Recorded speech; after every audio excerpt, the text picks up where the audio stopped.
Welcome, traveler, to the Tavern of Tales, where anything but regular, including our ales, for the what we serve you cannot drink. Rather, everything is ink. So set your coin aside, have a seat, and enjoy the ride. Hell hath no fury, like me scorned, part 2. Sorry, this is not actually part 2. This is part 1, or part 2 of part 1, and then part 2 will be afterwards. That night, I googled restraining orders, and it was surprisingly easy to get one.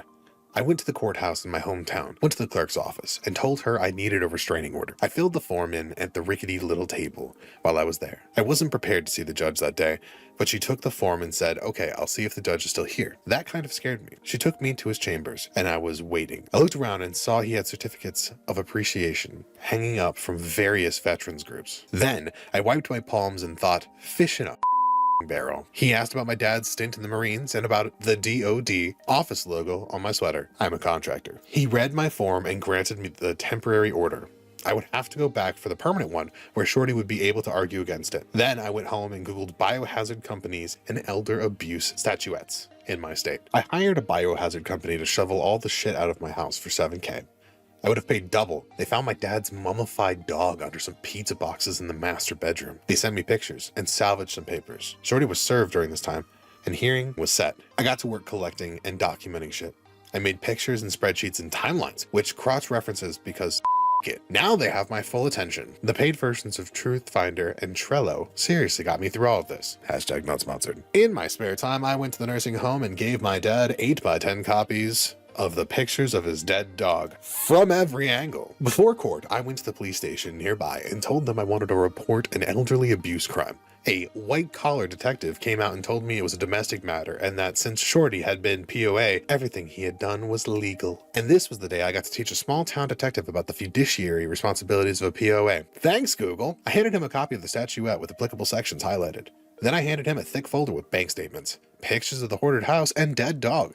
A copy of my dad's credit report that showed he was tens and tens of thousands of dollars in debt, and a spreadsheet listing every cash withdrawal with the running total of the stolen amounts. The grand total was just over $130,000 in cash. That's not including the lost value of the house or the credit cards he opened and used. I told him he could keep that folder since it wasn't the only one I had.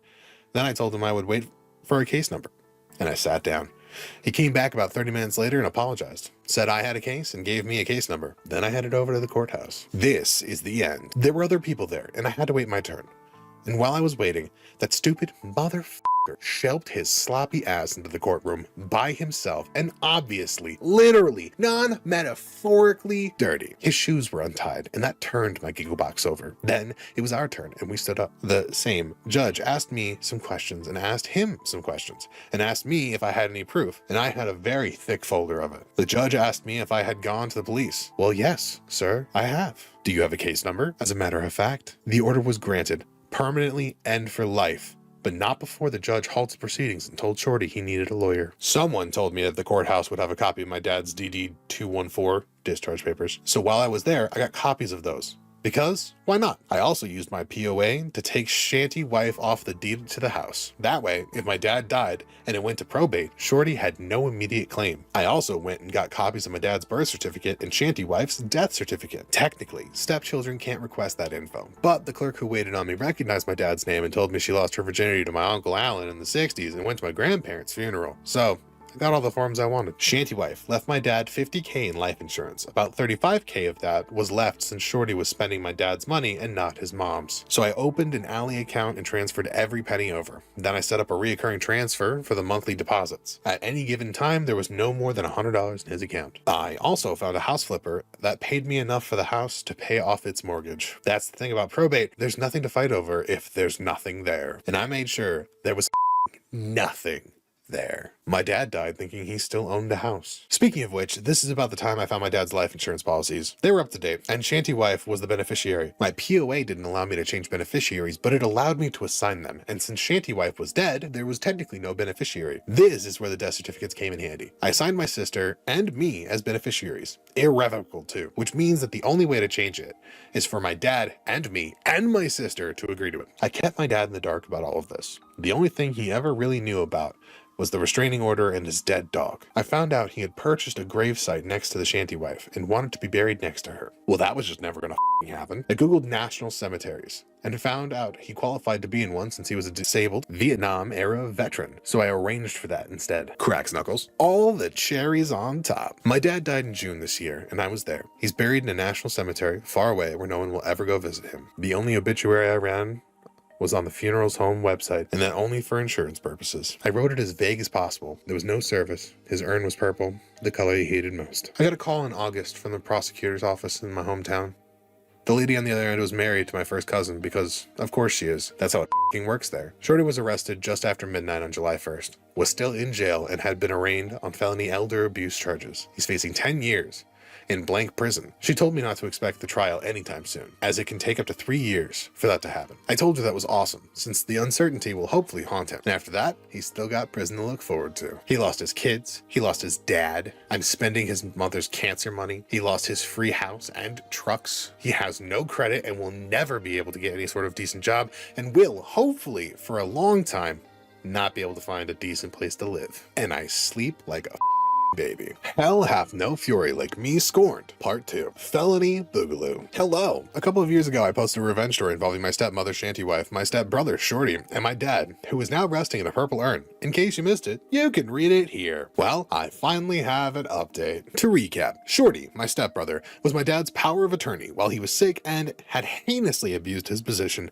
stealing a very large sum of money. When I got involved, I got a restraining order against Shorty, filed charges, took over my dad's care, and exacted some sweet, sweet revenge in the process. I was warned by the court's victim advocate, who was my first cousin because that's how it is in that town, that bringing Shorty to trial for what he did would take a very long time. She was correct. In the meantime, I monitored Shorty's online activities. When he moved out of state, I called the court and let them know just in case it violated his bail. When he got a job as a truck driver, I called the court and let them know. He was repeatedly leaving his home state, just in case it violated his bail. Then, 6 months ago, I got a call from the same victim's advocate. The trial was about to be set, and the court wanted input from the family regarding possible plea deals and sentencing. He was indicted on felony elder abuse and was facing 15 years in prison. The advocate let me know that the family could request prison time or plea him down to work release with restitution. The upside to prison was obvious, but the downside would be that we would not likely receive restitution since he would be perpetually poor and in prison. With work release, we would receive restitution, but he would have his freedom. Somewhat. She wanted to know which we prefer. I asked for the night to think it over. Shorty's future rested in my hands, and I wanted to savor it. What kind of god did I want to be? To decide, I needed to do some math. If he went to prison for 15 years, he would be out in half or less. 7 years is a long time, but restitution would surely take as long, if not longer. And I would get the pleasure of taking his money every month for years and years and years. I like the thought of him working every day, toiling away in shit conditions for shit pay, and him knowing that a portion of that shit day would be for nothing. I love the thought that I would be the reason for it. So I called her back and told her we would be okay with the plea deal to felony supervised release and restitution. I didn't hear anything further until last week, when the advocate called me again to let me know he'd accepted the deal. The deal. He pled guilty on felony elder exploitation, first degree. He'd receive 15 years, split and suspended, which means he won't serve any jail time. 2 years will be on felony work supervision, where he'll have to call in to his parole officer every day and be drug tested almost as frequently. After that, he'll be on regular probation for up to 5 years. The judge will schedule check-ins with him to ensure that he's paying restitution and meeting the requirements of his work release and parole. He has to pay back $130,539.